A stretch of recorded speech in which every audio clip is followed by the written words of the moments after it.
So, welcome to our first breakout session from New York. It's gonna be in English because our interview partner is here from New York, close by at least, and we are hearing and seeing the US Open happening only 5 meters next to us. So, I wish you a very, very pleasant experience. We've got someone who's super interesting, and he's going to tell us a lot about the US market, and Christian is going to give you the facts about this fascinating person. So Christian, who is this? So, Jeremy Krell, 36-time member of the US Open here in New York. And we are very, very happy to have you here, Jeremy. It's a pleasure for us. You've been on my podcast show a couple of months ago, and we are very happy to meet in person here in the United States. And Jeremy is the founder and CEO of a venture capital fund for the oral health. And what is that, and what will, what you do in the scene, and how is he biased over the last couple of years? Jeremy, we want to hear something from you, and very welcome, and thanks so much to have you on the show. So if this is not interesting, I don't know what is. So join us in the next couple minutes to hear some interesting stuff and insights about the dental market. Yeah, so Jeremy, good to have you on the show. Thank you for having me. It's a pleasure to be here. So Jeremy, please tell us, what are you doing on your business life, on your daily adventure through the dental system? Sure, yeah. So first, by way of introduction, I'm Jeremy. I'm a general dentist by clinical training. I've been so for the better part of the last decade. I really went more the startup route with my career. So I've spent the last 18 years in startups, first in tech, then health tech, now oral tech.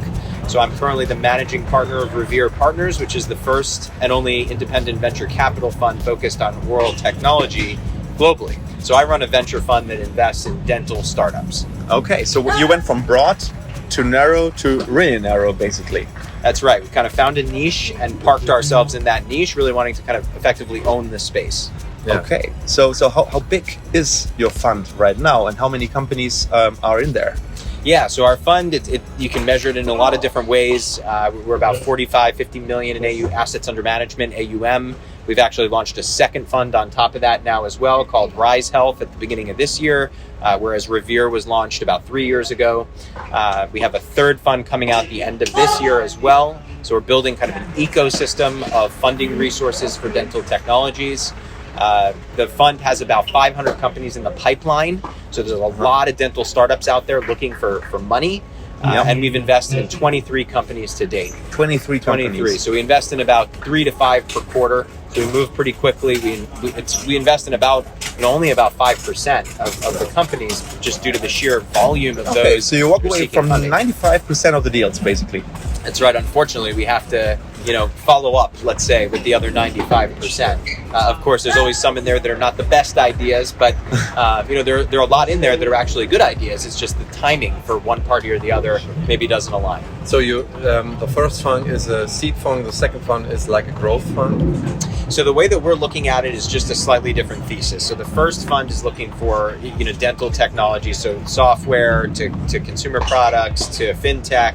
That are all dental related. The second fund, called Rise Health, involves health and oral health.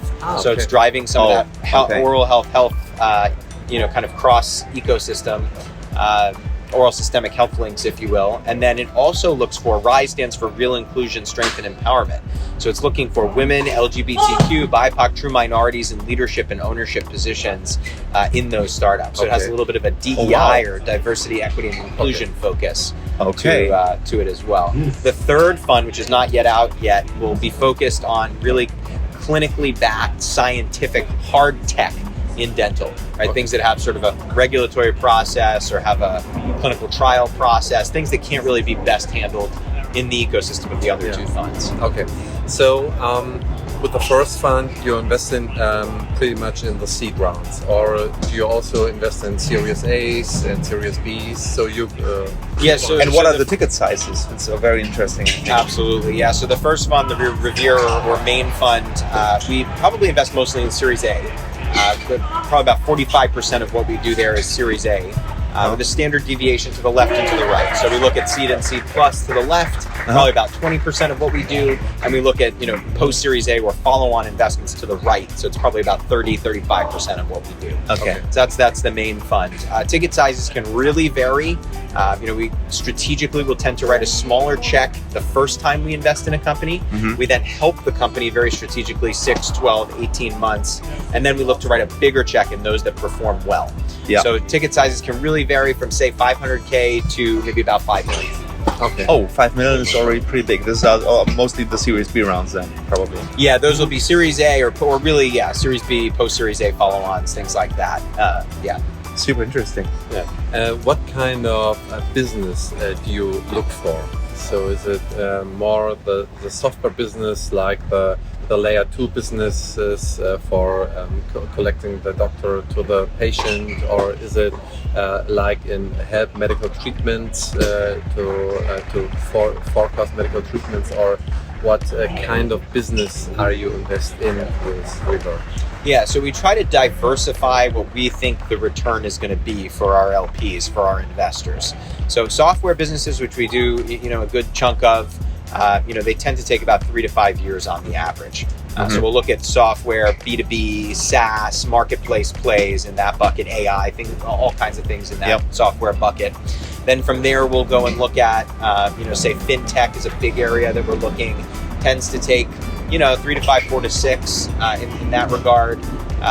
We'll look at RC, revenue cycle management, RCM, so payments and patient financing and claims processing and insurance verification, all in that bucket.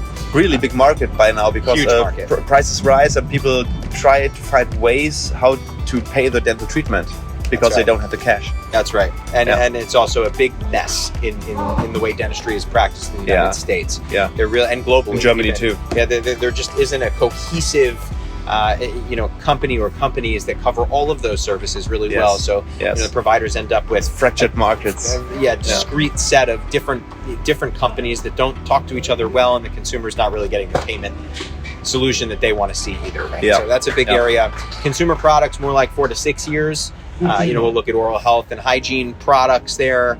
All kinds of wearable technologies, things of that nature. They take about 4 to 6 years to return. So we try to diversify it across some of these buckets. While we have invested in some devices and therapeutics in the main fund, we're really looking to put a lot of that in the third fund. That we're looking for. And while we do invest in some oral systemic health links in the main fund, we're looking to mainly put those in RISE. Okay. So you said the third thing is wearables, and in what kind of specific companies did you invest in wearables, and what do the wearables do? Yeah, so one example would be, say, for example, Lura Health, a company whose round we led. So Lura Health provides a biometric platform. It's really salivary diagnostics. It's a sensor that can be put on the tooth like an orthodontic bracket, or it can be incorporated into a retainer, into a liner tray, into a removable or complete denture.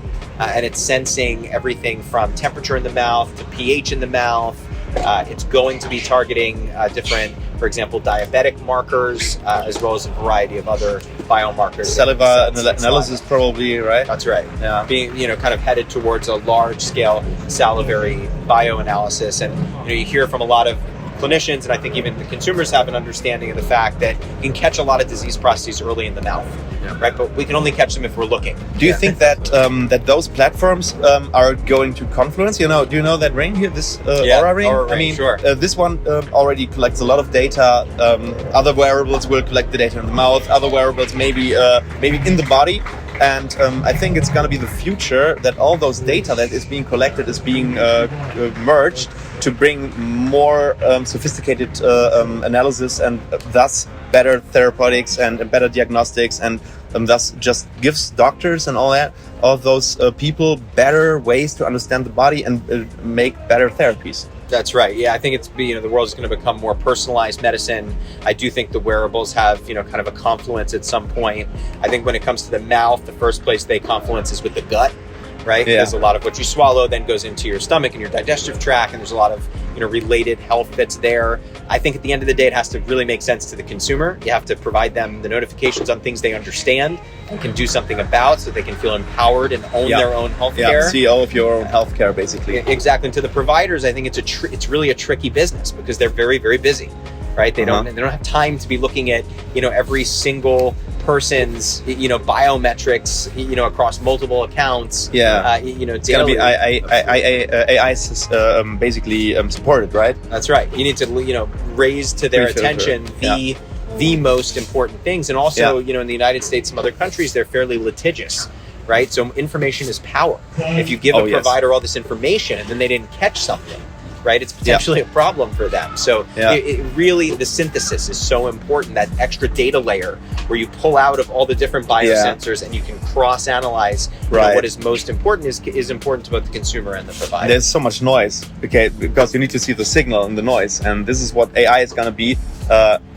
It's the data that's going to be collected, and probably AI is going to filter that and give the doctors the pre-diagnostics, and they're going to decide on what to do specifically. That's right. Definitely more of a full body approach where you're able to, track them from multiple different capacities. Will Lyra be able to measure the blood sugar out of the mouse? Will that be possible someday? It's definitely something that they're looking at.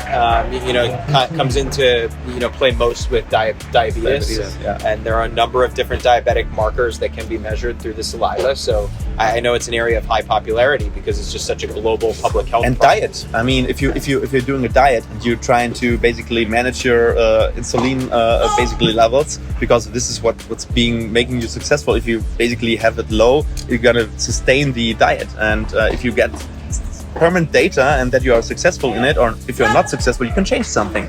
If you don't know that you're doing something wrong, and everybody's different. We talked about this earlier this day. Christian thinks that he's not that susceptible to the sugar, that his blood sugar levels are not spiking as much, but he doesn't know. And I said, hey, okay, measure it.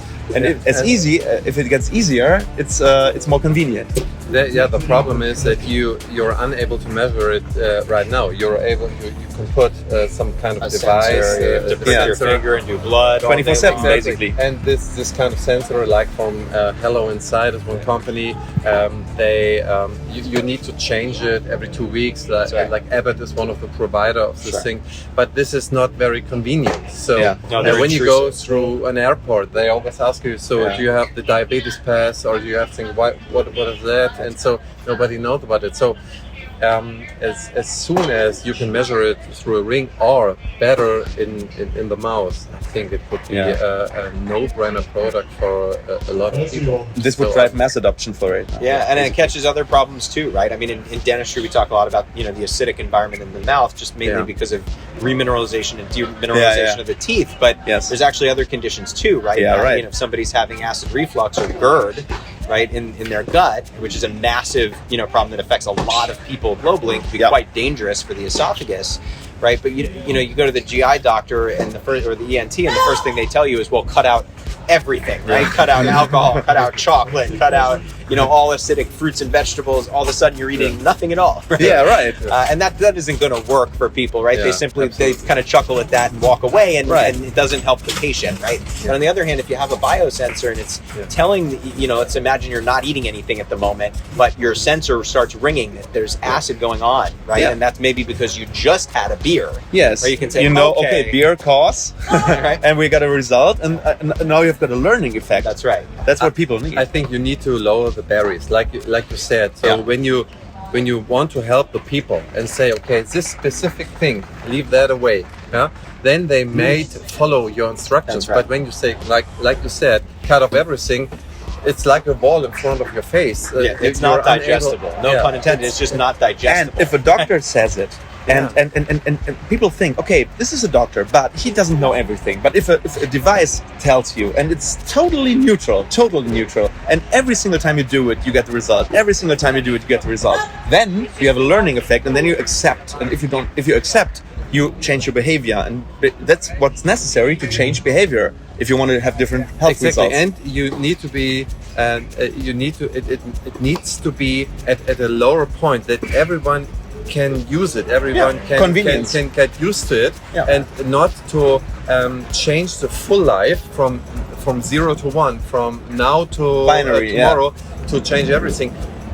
Almost everyone is impossible to change everything from day 1 to day 2. They can do it for 2 or 3 or 4 weeks. This is all the yo-yo effect in all the diets, and then they fall back into their usual behavior. So I think it will help so many people, like the adipositas people, to help them to reduce the fat, the diabetes people to help them to get a flat and unpiked blood sugar, and so on and so on. Two things to that. I mean, AI in dentistry, right? Some of the companies like Pearl AI and others have this product literally called Second Opinion, right? The whole purpose of it is to flip the screen around and show, or print out a report for the patient and show, look, it's not just the dentist, right? Because dentists get a lot of grief from the patients. Why is it that when I went to the previous dentist, they told me I have no cavities, and now you tell me I have 8 cavities? Right? And they say, well, you know what? Don't believe me. Look at the screen. Right. It's and the screen pulls up. Here are the 8 cavities. With red boxes on them. Right. Here we have in Germany we have dental X-ray. Right. This is the first one that is approved. X-ray AI. Right. Dental X-ray AI. Right. Exactly. Yeah. So some of these are quite popular now because of the consumer,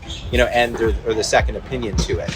Right? So what do you think are the 3 biggest future markets in dentistry? So what are your hopes, and what do you think is going to be the most growing markets in the next 5 to 10 years? Yeah, it's really hard to tell. I get asked this question frequently, though. I'd have to put orthodontics up there, right? Orthodontics continues to grow and scale. Aligners and all that. Aligners, people like their teeth in this straight order: teeth. Straight, white, and clean. That's it. Straight, white, right? clean. Exactly. When it comes to people, straight, white, and clean. It's a big 3. And it's starting to roll out. It's very big in the United States. It's even bigger, I'd argue, in Brazil. In many places in Europe, it's big. Because people in Brazil are really basically focused on their cosmetic and cosmetic stuff and all that, how they look and all that. Australia, right? It's big in some of the main dental markets, but there are some markets that are really yet to turn or just about to turn. For example, the UK is turning now. Right, and so that's becoming a bigger market, right? The Asias and India starting to turn onto this, and they haven't really been on this trend yet, right? And it's already as big as the CAGR is already pretty big, right? So ortho has to be, and aligners and straightening of teeth, really have to be, I think, probably in the number 1 spot there. I would argue number 2 is this revenue cycle management or fintech area of dentistry, right? It's a massive problem. It covers, everything from payments to patient financing to insurance verification to claims processing. And no matter how the country does it, whether it's a mostly public system, a mostly private system, a hybrid of public and private, they all have this problem. Right, because consumers have to pay at the end of the day, or somebody has to pay the provider at the end of the day. It's usually a mixed compensation, right? So there's definitely this area of RCM. And I think I'll call the third category this kind of future of dentistry, right? Which is, it's a little bit of a wild card, right? We have some, for example, robotics companies on the rise, right? Companies that are placing implants or cutting teeth on their own, right? That's pretty kind of future of dentistry. You have some of these therapeutics, which are pretty renowned. Keystone Bio's, therapeutic, eradicates P. gingivalis. Not only eradicates P. gingivalis, but have proven a link between P. gingivalis, their protein signaler called gingipains, and Alzheimer's disease, right? So pretty strong oral systemic health link there, and a very directed therapeutic, right? I even put Lura Health in this category, right? Maybe the broader name is personalized, more personalized care or medicine. And that's really kind of a big category number 2. I am excluding, just for the purposes of the conversation here, the operation side of dentistry, right? I'm not calling the DSO revolution in dentistry as one of the big 3 trends, because if it were, maybe the order would be different here, but I'm really kind of the pure tech side. Exactly. Got it. So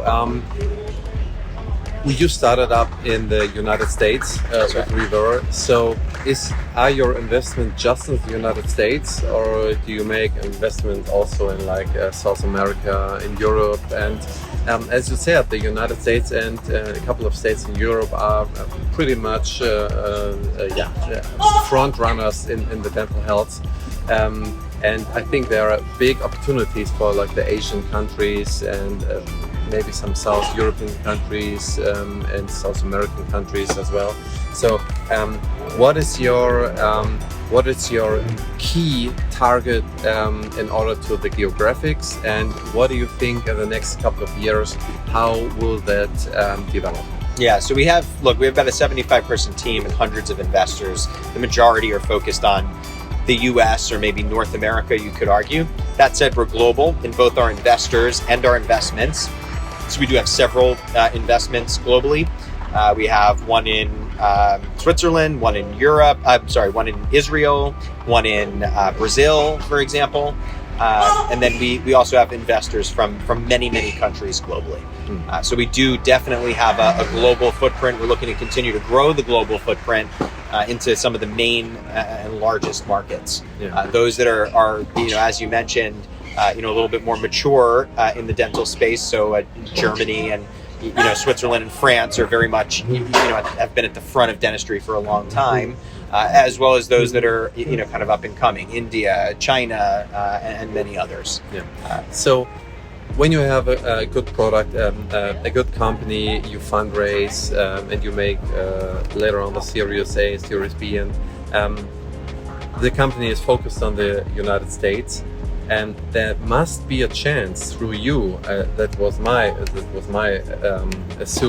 suggestion to go into to help them to cover other states, to cover other internationalization, to help them with the internationalization. So I think that might be a big problem if you have a pretty good running system in the United States to just copy it and put it to Europe, because we're in the medical business. It's pretty high barriers to do it. So is that your plan to help these companies in the internationalization, or is it just that you help them with the money and let them grow by their own, or what is your...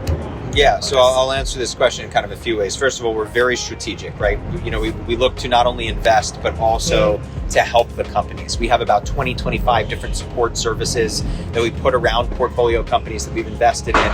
Those vary from IP and regulatory governance, all the way through to, we have dozens of DSO partnerships where we can help place them. We have practice management system integrations for them, right? All the barriers that they typically face, especially in their sales and marketing and scale plan, go-to-market plans, we typically have available for them right within our ecosystem. So that's definitely point number one. On the internationalization point, we also help them. So some of the startups that we invest in that are international are looking to get into the U.S. market, right? The U.S. market is about $180 to $200 billion spent on just the provision of dental care annually, right? In just the U.S. That doesn't count any of the product markets around it.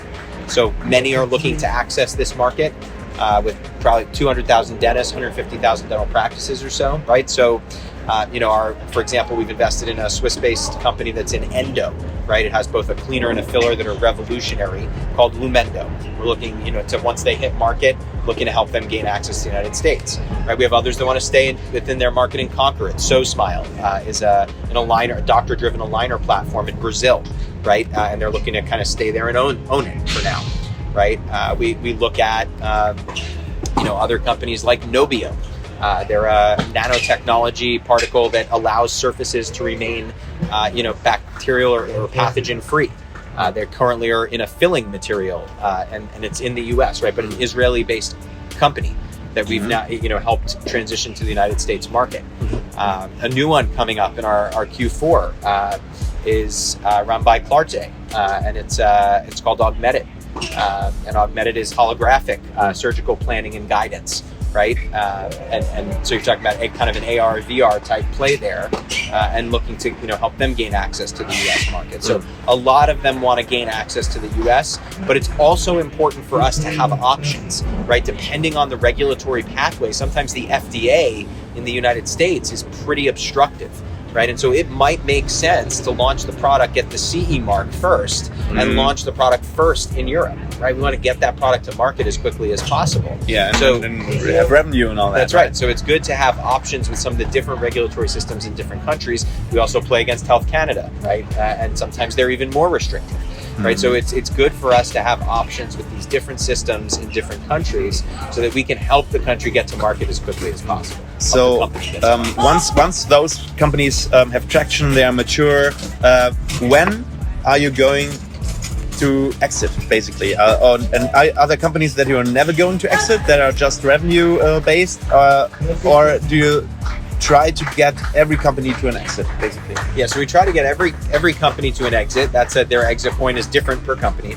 The first thing that we did when we started REVERE is we put together this database. Now over 700 dental technology companies tracked, sort of the pitch book of dental technology. Yeah. Right. And we're marking them, based on changes in value over time by category and by stage. Right. Category like software, consumer product, and stage Series A, seed, Series A, Series B. Yeah. Right. So we can really drill down into that data. Net. It takes about 4.8 years to reach about a 5.2x in this space. Okay. Right? And so we try to help them get on to, kind of that exit stage. It's different per company and what that looks like. A device or therapeutic could take 7 to 10 years. A software might take, on the shorter side, 3 to 5. So it's really going to differ per type of company, but most of them get acquired by a strategic investor. What's also interesting here is we have a corporate services division of REVERE Partners. So we're servicing the manufacturers, distributors, insurers, DSOs, many of these acquirers with a set of services to help them, what we do well, right? Deal source, diligence, deploy capital into these technology startups. So we're kind of working both sides of the coin. Right? Yeah. So that when we get these companies to a stage where they are, ready to be acquired, we also are working with the acquirers who can take a look at them. Of course. And what's you have got a track record already. So what's the average multiple that the from your first ticket that you've made through your exits, and how many exits has the fund already made? Yeah, so we've had 1 exit and 3 are in acquisition conversations. So that's quite a bit for a fund that was publicly announced at the beginning of 22 and total lifetime of 3 years. Yep. Right. So it's a lot quickly. It's very quick. I didn't really assume that you even make an exit. Yeah, and most wouldn't assume of a fund that young, but we've had the good fortune of working with these strategic acquirers, and so that's really helped. We exited one in the salivary diagnostic space, and then we have 3 more in these acquisition conversations. And so, our fund, we measure in this IRR, internal rate of return, right? And so we sit right between a 33 and 35% IRR on average, which has been pretty high. That's crazy. I think net quarter over quarter, the total range is probably about 28% to 39% on a quarter by quarter basis. So for those listening, an average, for tech or a health tech is about, I'd say 20 to 25%. Yeah, but it's a really fast growing market, and thus, it's lucky to be in that space, probably, right? Yeah, it's good to be in a space where we really feel like we have a good understanding of most of the nooks and crannies of it. Yeah, and that's where the edge comes from. That's right. Because you know your market, you know the companies, you are a professional on yourself, and you can evaluate those companies much better than anyone from maybe Wall Street, basically. Yeah, it really started as kind of, and it's gone way beyond this, right? But it started as by dentist for dentist. Again, we have many types of investors, from everybody has to be accredited, but from angel investors to high net worth individuals, family offices, other funds, and corporations now, inclusive of public corporations. So the investor set has grown. Yeah. But it also started with the concept of, especially in the dental practice, we're very fixated on owning the practice, right? We're all very obsessed with the walls and the roof and the roster of patients, right? EBITDA and private equity is a lot of what we talk about. Yeah. But we all lose sight of all of the stuff inside of the office, right? Which is not consistent with how we live our home lives or govern our own personal investments. Yes. Right? If I'm using my MacBook and my AirPods and my iPad and my Apple Watch and all these Apple devices, maybe I ought to own some Apple stock, right? And capture some of the upside of some of the things that I'm using and consuming the most. Yep. We don't have that concept in dentistry until REVERE Partners kind of came on the scene. And so that's really been our goal, is to help the very providers that are building these technologies and consuming them in their own practices own a piece of the upside of them as well. So our audience is in Germany. So would it be possible for someone who is an investor in Germany to invest in your fund, or It is, not? yeah. We have a variety of German investors currently. We're always looking for more. And so it's absolutely the easy possibility for them to do it. We have real economies of scale now in our fund administration with our team that can answer any of the legal tax questions. But generally, kind of the real simple component of it is that tax will defer to countries that have a double taxation treaty protection, right? So basically it defers to how your own country, your home country, treats your, where you're domiciled, how it treats something like capital gains tax or income tax. But Germany has that. Yeah, we have one with the United States, so that will be no problem at all. Exactly. So it just defers to your own home country's way of investing. So it's really not different in that regard. All the tax statements are produced automatically by our back-end system. Yeah. So if you want to invest in the capital fund of Jeremy REVERE, basically, how do you get in contact? Yeah, so you can reach, in fact, through this audience, you can reach out directly to me or to our team. It's Jeremy at reverepartnersvc.com or info@reverepartnersvc.com. And it's also going to be in the show notes, of course. So we're going to link to your fund and to your contact details. And Christian. So Jeremy, I think it's a wonderful pleasure having you here. Wonderful pleasure talking with you about your fund. And I think it's very impressive. Your fund is 3 years old.